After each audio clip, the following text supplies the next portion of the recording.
बदलते पहाड़ भाग 8 सूखे खेत नम आँखें।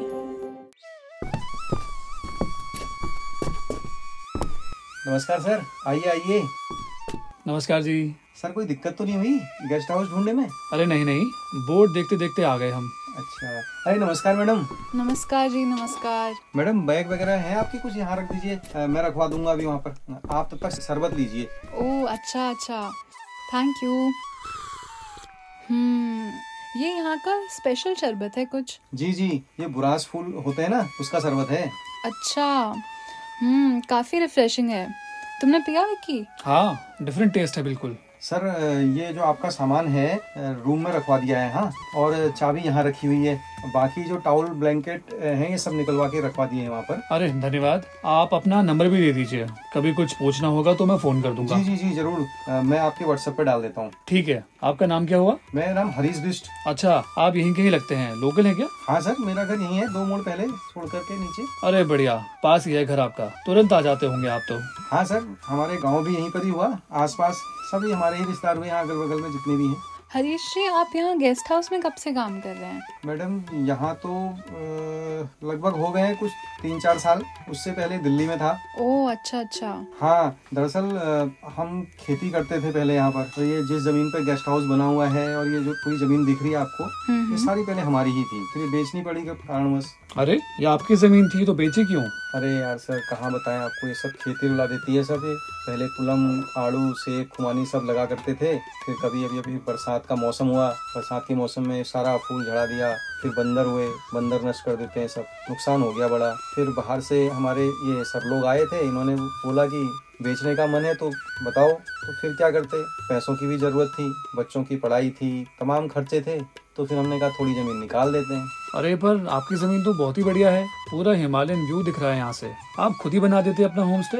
अरे कहाँ सर, कहाँ ही पता था फिर ये क्या होते हैं होम स्टे, गेस्ट हाउस। बस जितना मिल गए उतने में ही काम कर लिया। फिर नौकरी के लिए बाहर चले गए, फिर पता चला यहाँ भी स्टाफ की जरूरत है तो फिर यहीं आ गए। बच्चे पालने हुए और चीज़ करना हुआ तो उसमें काम करना ही हुआ, तो इसलिए फिर ये करना ही पड़ा सब। अब तो रेट बढ़ गए होंगे ना प्रॉपर्टी के यहाँ भी? हाँ मैडम, अब तो करोड़ों में है। अरे बाप रे। खैर चलिए, आप शहर से घर तो आ ही गए अपनी फैमिली के पास। हाँ, अब अपनी ही बेची हुई जमीन में नौकरी कर रहे हैं मैडम। अरे जी, यहाँ आसपास कोई दुकान भी है क्या? हाँ हाँ, यहीं ऊपर है। ये ऊपर थोड़ा सा चलकर आप जाएंगे मेन रोड में, उसी के बाएं हाथ पे तरफ है एक छोटी सी दुकान, 8 बजे तक खुलती है। अच्छा अच्छा। आपको अगर कोई जरूरत हो तो आप बता दीजिएगा, मेरे को फोन कर लीजिएगा, मैं ही लेते हुए आ जाऊंगा। जी जी जी, धन्यवाद धन्यवाद। ठीक है सर। कभी उत्तराखंड एक समृद्ध कृषि राज्य माना जाता था। आम, लीची, नाशपाती, सेब, प्लम, खुमानी, मडुआ, राजमा, हल्दी, तिमरू, कुटकी, जड़ी बूटियां, सब कुछ होता था यहाँ। लेकिन आज हमारे खेत सूख रहे हैं और हमारे किसानों की आंखें नम हैं। उत्तराखंड में किसान जो कभी संपन्न थे, आज खेती में नुकसान झेलकर अपनी जमीन बेचने पर मजबूर हो गए हैं और पलायन कर रहे हैं। क्यों हो रहा है ऐसा? चलिए समझते हैं। नमस्कार दोस्तों, मैं हूँ हर्षिता मेहता और आप सुन रहे हैं बदलते पहाड़, क्लाइमेट चेंज पर हमारी एक विशेष रेडियो सीरीज, जिसको आप सुन पा रहे हैं उत्तराखंड ओपन यूनिवर्सिटी के community radio hello Haldwani 91.2 FM के माध्यम से। आज हम लेके आए हैं इस सीरीज का 8वां एपिसोड, सूखे खेत नम आँखें। दोस्तों, पिछले एपिसोड्स में हमने क्लाइमेट चेंज के अलग अलग दुष्प्रभावों की बात करी थी। आज हम बात करेंगे इन सभी बदलते कारकों का किसानी पर कैसे असर पड़ता है। बरसात का पैटर्न बिगड़ गया है, कभी एक ही दिन में बहुत तेज बरसात और कभी महीने तक सूखापन। गर्मी लंबी हो गई है और सर्दियां छोटी। इससे बुआई और कटाई चक्र असंतुलित हो गए हैं। नदियों और धाराओं में पानी कम हो गया है। जिस पानी से सिंचाई होती थी, आज वही गायब है। मानव वन जीव संघर्ष यानी ह्यूमन वाइल्ड लाइफ कॉन्फ्लिक्ट बढ़ गया है। बाघ, बंदर, लंगूर और जंगली सुअर वनों में पेड़ों की कटाई के चलते गाँव और शहरों की ओर रुख करते हैं और फसलें नष्ट कर देते हैं। गाय बकरी उठा ले जाते हैं, जिससे और नुकसान होता है। नतीजा, कम उपज, कम पैसा और ज्यादा तनाव। कई किसान मजबूरी में अपनी जमीन बेच देते हैं और कुछ टाइम बाद वही लोग उन्हीं जमीनों पर मजदूर बन के काम करते हैं या शहर जाके नौकरी ढूंढने लगते हैं। ये पलायन सिर्फ परिवार नहीं तोड़ता बल्कि हमारा अन्न प्रदान तंत्र भी बिगाड़ता है। वैसे तो खेती क्लाइमेट चेंज से प्रभावित होती है, लेकिन यह उसका एक कारण भी बनती जा रही है, खासकर तब जब उत्तराखंड जैसे पहाड़ी राज्य में ऐसी फसलें उगाई जाएं जो वाटर इंटेंसिव हैं, यानी जिन्हें बहुत ज्यादा पानी चाहिए, जैसे कि धान या गन्ना। ऐसी खेती ना तो पर्यावरण के लिए टिकाऊ है और ना ही किसानों के भविष्य के लिए। चलिए बात करते हैं हमारी आज की एक्सपर्ट डॉक्टर खष्टी डसीला से, जो उत्तराखंड ओपन यूनिवर्सिटी में department of forestry and environmental sciences में असिस्टेंट प्रोफेसर हैं। स्वागत है मैम आपका बदलते पहाड़ में। Harshita, thank you so much for having me. Ma'am, मेरा पहला क्वेश्चन आपसे ये होगा कि उत्तराखंड के कई हिस्सों में खेती दिन ब दिन मुश्किल होती जा रही है। क्या आप हमें बता सकते हैं कि क्लाइमेट चेंज और इंसानी दखल पहाड़ी और तराई क्षेत्रों की खेती को कैसे प्रभावित कर रहा है?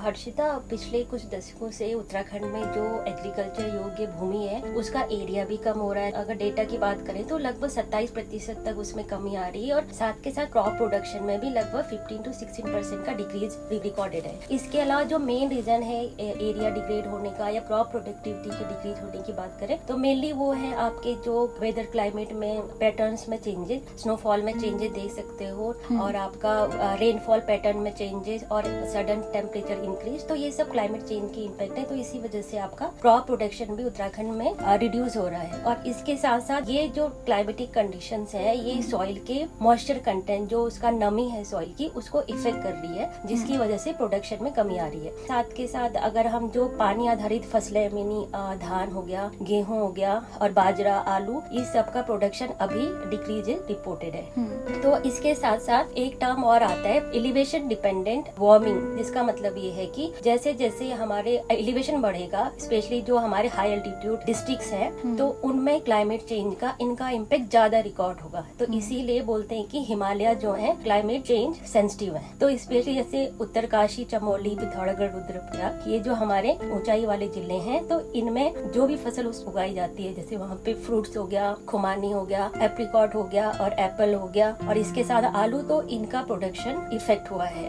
अगर हम इंसानी हस्तक्षेप की बात करें या उनके आर्थिक बदलाव की बात करें तो जैसे हर्षिता, हमको पता है कि उत्तराखंड में माइग्रेशन एक मेजर इशू रहा है हमेशा से, ठीक है। तो उसकी वजह से जो मेजर मास यूथ है वही अगर गांव से बाहर चला जाएगा तो एग्रीकल्चर में शायद उतना कंट्रीब्यूशन पहाड़ों में नहीं हो पाएगा। तो वहाँ की जो एग्रीकल्चर लैंड है वो बंजर रह जाती है। तो जिसकी वजह से कुछ रिपोर्ट्स ऐसी हैं कि जो पहले फसलें उगाई जाती थी, लाइक बाजरा हो गया, एलसी हो गया, झोंगोरा, तो उनका उत्पादन अब पहाड़ों से लगभग नहीं के बराबर है। मैं खुद देखती हूँ अपने गांव से कि ये चीजें मैं बचपन में जब देखती तो ये उगाए जाते थे, लेकिन अब इनका प्रोडक्शन जीरो कर दिया है। तो इसके साथ साथ नेचुरल रिसोर्सेज का over extraction, unmanaged developmental activity है, जैसे सड़कों का विस्तारीकरण, वही होटल्स का बनना, माइनिंग उत्तराखंड में बहुत ज्यादा है। तो इनकी वजह से नेचुरल रिसोर्सेज पे बहुत ज्यादा एक स्ट्रेस है। जैसे अगर हम रिपोर्ट्स की बात करें तो उत्तराखंड में वाटर नेचुरल रिसोर्सेज है, जैसे झरने, नौले, लगभग 12,000 से ज्यादा झरने सूख चुके हैं। तो ये क्यों हो रहा है? क्योंकि जो भी हमारा ओवर एक्सट्रैक्शन है नेचुरल रिसोर्सेज का, इनकी वजह से, तो ऑब्वियसली इनकी वजह से हमारा इकोसिस्टम डिस्टर्ब होगा और साथ के साथ एग्रीकल्चर भी डिस्टर्ब होगा। जी मैम, क्या खेती खुद भी क्लाइमेट चेंज में योगदान दे रही है? हाँ हर्षिता, खेती क्लाइमेट चेंज में लगभग 15 से 20% तक का योगदान देती है। स्पेशली हम मैदानी क्षेत्रों की एग्रीकल्चर के बारे में बात करें तो जहाँ पे धान, गेहूं का प्रोडक्शन ज्यादा होता है और ये जब अपने खेतों की सफाई करते हैं तो इनका जो बचा हुआ हार्वेस्टिंग के बाद क्रॉप का रेजिड्यू पार्ट, बचा हुआ पार्ट, उसको खेत साफ करते टाइम पे पूरा जला देते हैं, जिसको हम स्टबल बर्निंग भी बोलते हैं या पराली जलाना भी बोलते हैं। जो आपके ग्रीन हाउस गैसेस हैं, जो क्लाइमेट चेंज के इम्पैक्ट में कंट्रीब्यूट कर रहे हैं, मेजर फैक्टर्स रोल प्ले करते हैं। तो इनका कंसंट्रेशन हमारे एटमॉस्फेयर में बढ़ाते हैं। जैसे ग्रीन हाउस गैसेस हो गया आपका कार्बन डाइऑक्साइड, कार्बन मोनोऑक्साइड हो गया आपका, मीथेन हो गया, नाइट्रस ऑक्साइड होगा। तो ये पराली जलाने से इनका इमिशन ज्यादा होता है। दूसरा, हमारा पशुपालन, वो भी क्लाइमेट चेंज में कंट्रीब्यूट करता है, भले ही बहुत माइन्यूट लेवल पे, क्योंकि क्योंकि अगर उत्तराखंड की बात करें तो यहाँ पे जो पशुपालन समुदाय है हमारे, उनकी संख्या कम है। जैसे हमारे भेड़ पालक है, गाय भैंस जो पालते, रूमिनेंट एनिमल्स बोलते हैं इनको। जब वो जानवर अपना हरा घास खाते हैं तो उनके डाइजेस्टिव सिस्टम में एक प्रोसेस होती है एंटरिक फर्मेंटेशन, जिसमें जो उनका घास होता है वो ब्रेक डाउन होके एक उनका बाई प्रोडक्ट बनता है फर्मेंटेशन के थ्रू, मेथेन। तो मेथेन उनके बल्जिंग और या गैस फॉर्म में वो एनिमल्स रिलीज करते हैं और उनका कुछ अमाउंट उनका मेन्योर होता है, उसमें भी मेथेन प्रेजेंट रहता है। तो इस वजह से भी वो हमारे एटमॉस्फेयर में मेथेन का कंसेंट्रेशन इंक्रीज करता है और डायरेक्टली क्लाइमेट चेंज को कॉज करता है। तीसरा एक चेंज और है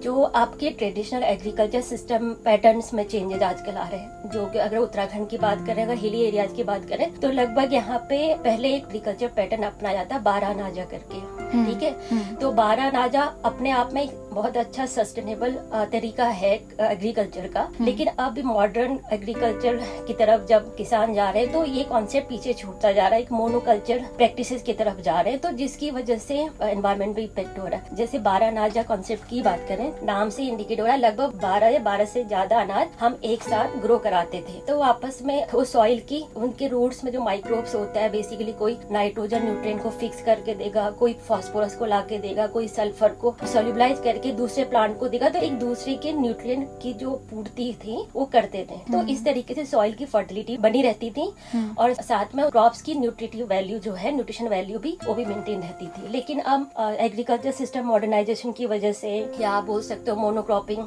टेक्निक, एक ही फसल को बार बार उगाना और इंटेंसिटाइली बार बार खेत को खोदना, तो और यूज ऑफ केमिकल फर्टिलाइजर, ये मेनली आपके एनवायरमेंट को भी और सॉइल को भी पॉल्यूट करता है और डायरेक्टली आपका एनवायरमेंट को भी पॉल्यूट करता है और क्लाइमेट चेंज को भी इम्पैक्ट करता है। जी मैम, उत्तराखंड जैसे पहाड़ी राज्य में किस तरह की फसलों की खेती आमतौर से होती आ रही है और कौन से ऐसे क्रॉप्स हैं जो ज्यादा उपयुक्त और क्लाइमेट रेजिलिएंट हैं? पहाड़ी क्षेत्रों में मेनली जो 12 अनाजा वाला कॉन्सेप्ट जो हम थोड़ा बहुत पहले डिस्कस कर चुके हैं, ये प्रैक्टिस पहले से अपनाई जाती थी, जिसमें लोग 12 अनाज, उसमें आपका रागी हो गया, मडुआ, रामदाना, अमरंथ हो गया, राजमा हो गया, उगल, उड़द, मूंग, गहत, भट्ट, लोबिया, खीरा हो गया, आपका भंगीरा और जखिया आदि, इस तरीके से क्रॉप्स 12 अनाजे के अंदर आती थी। लेकिन ये 12 अनाजे का concept region to region vary करता था। फॉर एग्जाम्पल अगर हम बोले कि ये अनाज जो मैंने अभी नाम बोले, ये एक रुद्रप्रयाग में होता है, तो हो सकता है बागेश्वर डिस्ट्रिक्ट में नहीं हो, तो वो रीजन वाइज इन क्रॉप्स में वेरिएशन करते रहते थे कि जहाँ जो अच्छे से उग पाए और वहाँ की जो क्लाइमेटिक कंडीशन उसको फेवर कर पाए। तो इस तरीके से पहले 12 अनाजा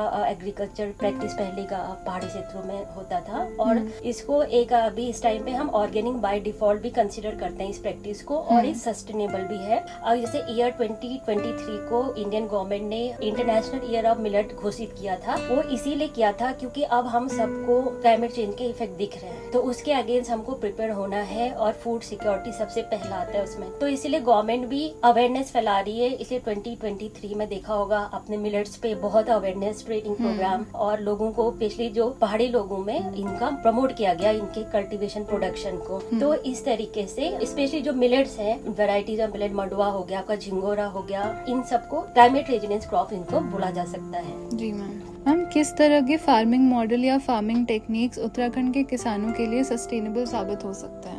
एक तो 12 अनाजा वाला एग्रीकल्चर प्रैक्टिस तो है ही, सस्टेनेबल भी है और आपका इको फ्रेंडली भी है। दूसरा इसमें आता है कंटोर फार्मिंग और आपका टेरेस फार्मिंग, ये भी सस्टेनेबल मेथड है, वो पहाड़ों में अपनाई जाती है। इससे हम सॉइल और वाटर कंजर्वेशन दोनों होता है। इसके अलावा एक agro forestry system, silvipasture system भी फॉलो कर सकते हैं, जिसमें हम क्रॉप्स के साथ साथ प्लांट्स को भी, चाहे फ्रूट यील्डिंग प्लांट हो या मेडिसिन प्लांट हो, के साथ इनकॉर्पोरेट करके इससे क्या होता है, इनको दोनों को हम यूज कर सकते हैं, जिससे हमारा बायोडाइवर्सिटी भी मेंटेन रहेगा, क्रॉप्स का प्रोडक्शन भी होगा और सॉइल की फर्टिलिटी भी मेंटेन रहेगी। और इसके साथ साथ कुछ ट्रेडिशनल टेक्निक्स हैं, उनको आइडेंटिफाई करके उनको साइंटिफिक इंटरवेंशन करके एनहांस कर सकते हैं। तो इसमें बहुत सारे इंस्टीट्यूशन है, केवीकेज हो गया या एक जीवी Pant national institute of Himalayan environment जो कोसी कटारमल में इंस्टीट्यूट है, वो पहाड़ी क्षेत्रों में बहुत इस पे काम कर रही है, किसानों को ट्रेनिंग देती है। तो इस तरीके से मतलब मेनली एग्री फॉरेस्ट्री सिस्टम को कह कैसे बढ़ावा दिया जा सकता है, उनके प्रोडक्ट को, उनकी मार्केटिंग, उनके वैल्यू एडिशन कैसे किया जा सकता है, उस पे काम कर रही है। और इसके साथ साथ अगर हम लोकली कोई क्रॉप ग्रो करा रहे हैं तो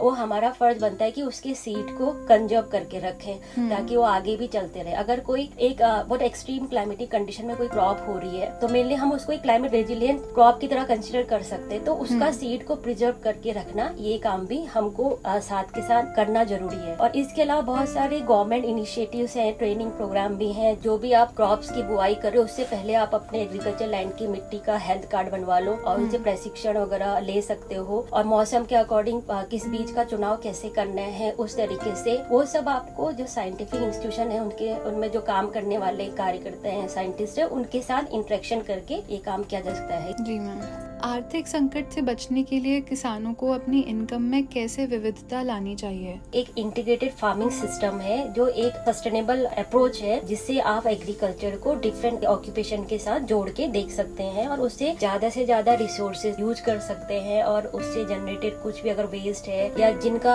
एनवायरमेंट पे नेगेटिव इम्पैक्ट होता है, उन चीजों को मिनिमाइज कर सकते हैं। जैसे एग्रीकल्चर और लाइफ स्टॉक, पशुपालन को एक साथ, तो उससे क्या होगा, आपका क्रॉप्स का रेजिड्यू उनके लिए फीड का काम करेगा और उनका मेन्यूर आपका एग्रीकल्चर फर्टिलाइजर की तरह काम करेगा। और ऐसे अगर हम क्रॉप्स और एक्वाकल्चर को एक साथ मिला के बात करें, फिश पॉन्ड के लिए जो वाटर स्टोर करते हैं तो वो वाटर को आप इरिगेशन पर्पज से यूज कर सकते हैं। और जो क्रॉप का वेस्ट आप फिश के लिए फीड का काम करता है, जैसे राइस हस्क वगैरह फिश के लिए अच्छा फीड है। तो इसके साथ साथ पॉलिट्री और वर्मी कंपोस्टिंग हो गया और क्रॉप्स प्लस एग्री फॉरेस्ट्री हम ये भी कर सकते हैं, जिसमें आप क्रॉप्स के साथ साथ medicinal plant, timber yielding plant बीच में आप लगा सकते हैं ताकि उससे भी आप एक्स्ट्रा इनकम जनरेट कर सकते हैं। एग्रीकल्चर के साथ आप बी कीपिंग और मशरूम कल्टीवेशन, इन सबको भी एक साथ में लेके आप अपना अलग से एक इनकम सोर्स जनरेट कर सकते हैं। और इसके साथ साथ क्रॉप्स का जो आजकल सबसे बेस्ट यूज जो क्रॉप रेजिड्यूज का हो रहा है, बायो इथेनॉल और बायोफ्यूल प्रोडक्शन के लिए भी यूज किया जा रहा है, जो एक फॉसिल फ्यूल का एक सस्टेनेबल अल्टरनेटिव हो सकता है। जैसे उत्तराखंड में ही बात करें तो काशीपुर बेस्ड एक प्लांट है IGL करके, इंडिया ग्लाइकोल लिमिटेड, तो वो बायोइथेनॉल प्रोडक्शन जो राइस रेजिड्यू है और उसके हस्क से बायोइथेनॉल प्रोडक्शन पे काम कर रही है। तो इस तरीके से इंटीग्रेटेड फार्मिंग सिस्टम के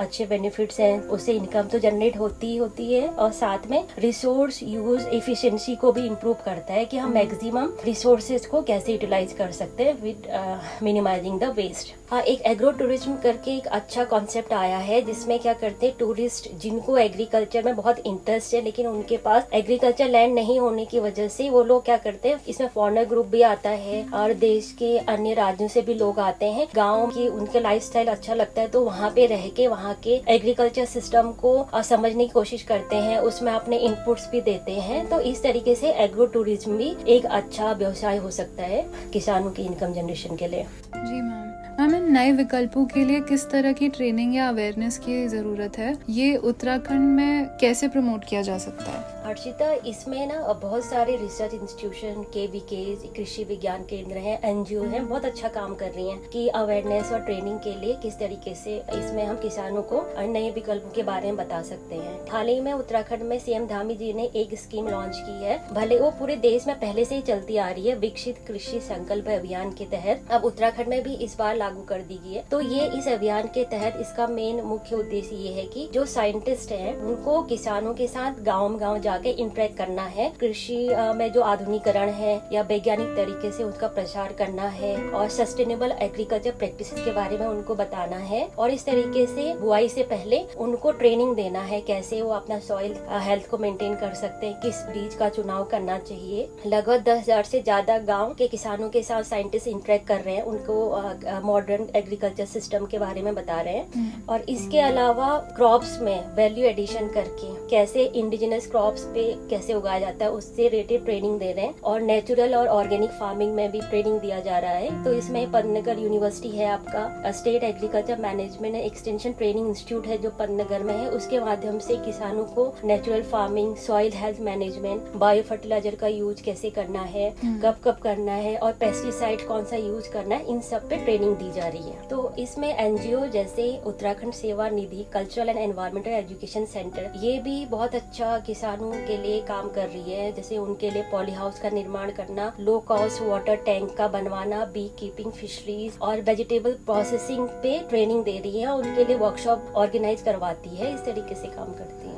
जी मैम, लोकल एडमिनिस्ट्रेशन या सरकार किस तरह से ग्राउंड लेवल पर किसानों का साथ दे सकती है? इसमें तो एक सबसे पहले जो विकसित कृषि संकल्प अभियान है वो गवर्नमेंट ने एक बहुत अच्छा इनिशिएटिव लिया है। अभी तक साइंटिस्ट अपने रिसर्च को जितने भी आउटकम थे उनके वो लैब तक ही रहती थी, अब उनका लैब से फील्ड तक ले जाने का एक अच्छा तरीका भी मिल गया है उनको। किसानों के टच में डायरेक्ट वो आ सकते हैं, उनसे इंटरेक्शन कर सकते हैं, वो किसी भी फसल से पहले उनसे पूछ सकते हैं कि इस फसल के लिए कौन सी मिट्टी उपयुक्त है, उसकी न्यूट्रिशनल रिक्वायरमेंट क्या है, कैसे फुलफिल कर सकते हैं, और केमिकल फर्टिलाइजर यूज किए बिना कैसे अपनी फसल का प्रोडक्शन बढ़ा सकते हैं, और सबसे बड़ी बात कि जलवायु अनुकूल फसल का चुनाव कैसे करें। इस तरीके से ये अभियान बहुत अच्छा काम कर सकता है जो अभी भी स्टार्ट हुई है। इसके द्वारा सरकार ने किसानों के लिए लगभग 3 लाख तक ब्याज मुक्त ऋण का प्रावधान किया है, और इसके अलावा गवर्नमेंट ने बहुत सारे इंडिविजुअल क्रॉप्स को लेके जो इकोनॉमिक और इम्पोर्टेंट क्रॉप्स हैं उनको लेके कुछ पॉलिसीज बनाई है ताकि पर्टिकुलर फोकस उनके प्रोडक्शन पे रहे।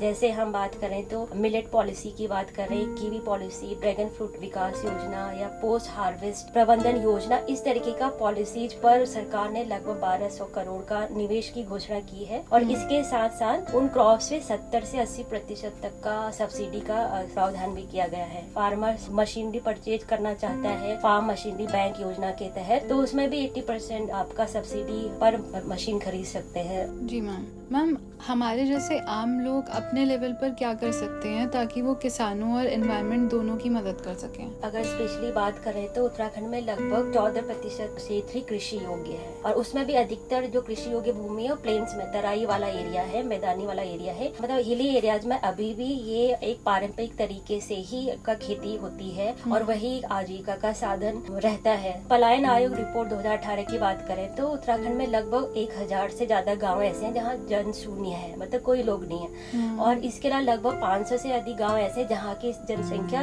10 मतलब प्रति घर से कम है। तो ये एक सीरियस इशू होते जा रहा है। दूसरा प्रॉब्लम है क्लाइमेट चेंज का निगेटिव इम्पैक्ट, ये तो सभी को दिख रहा है। तीसरा मेजर इशू है लिमिटेड फैसिलिटी, क्योंकि हिली एरियाज में heavy farm machinery, agriculture machinery काम नहीं कर सकती है। इसके अलावा लेबर इशू भी वहाँ पे है, और सिंचाई की सुचारू रूप से व्यवस्था भी वहाँ पे नहीं है। और चौथा मेन रीजन है वहाँ पे जंगली जानवरों से फसलों को नुकसान। तो ये मेन इशू जो हम पहाड़ों में खेती के टाइम पे फेस करते हैं। लोग क्या करते हैं, मेनली अपने खेतों को बंजर छोड़ देते हैं, तो नियमित रूप से अगर बुआई करेंगे ना तो जंगली जानवर वो बंजर जमीन पे नहीं आएंगे। अगर बंजर जमीन रहती है तो जानवर वहाँ पे अपना घर बना लेते हैं, और कुछ लोग अगर खेती कर रहे होंगे आसपास तो उनकी फसलों को भी नुकसान होता है। तो इस तरीके से नियमित रूप से वो अपने खेतों की बुआई कर सकते हैं। और माइग्रेटेड लोगों के अभी भी घर है, जमीन है, तो उनको एटलीस्ट जब बुआई का टाइम होता है तो उस टाइम पे आके तो अपने कृषि कर सकते हैं। अब हार्वेस्टिंग के टाइम पे आ सकते हो, तो इस तरीके से क्या जमीन बंजर भी नहीं रहेगी। और इसके साथ साथ गांव के लोग लोकल लेवल पे जो सिंचाई के लिए छोटे छोटे नहर बनाए जाते हैं